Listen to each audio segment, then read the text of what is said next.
It was just before 9 p.m. on Saturday that 4 cars on a train operated by the Cuyahoga Valley Scenic Railroad came off the tracks near Peninsula.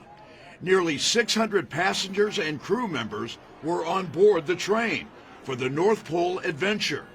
Fortunately, the cars remained upright, and many families on the train and Polar Express volunteers waiting at the nearby station were initially unaware of a problem. We had no idea there was a derailment because there was no noise, no sound, there was no emergency whatsoever. It just looked like, the conductor decided not to pull the train in all the way. Many of the families on board the Polar Express had to wait for hours until buses arrived to take them to their cars at the station. My heart goes out to the families because you still want the magic. You want your kids to feel the magic and experience, the Polar Express. The National Park Service owns and operates the track used by the nonprofit Scenic Railroad for the annual North Pole adventure.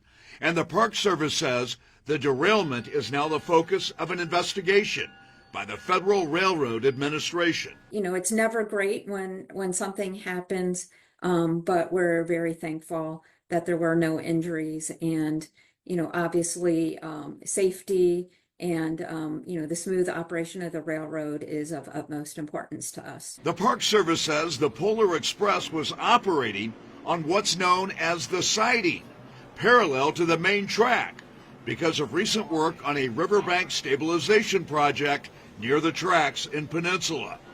They say the track is inspected on a regular basis and was cleared for use last week.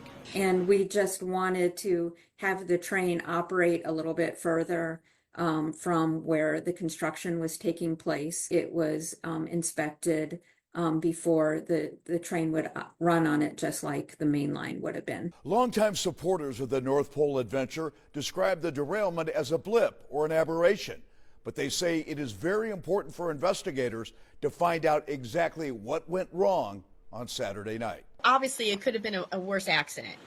We've all heard of other things happening. Everybody there, we didn't even see anything happen. There was no noise, so it had to be very minor. But it needs investigated. It needs repaired because, we don't want anything worse happening. Jack Shea, Fox 8 News in Peninsula.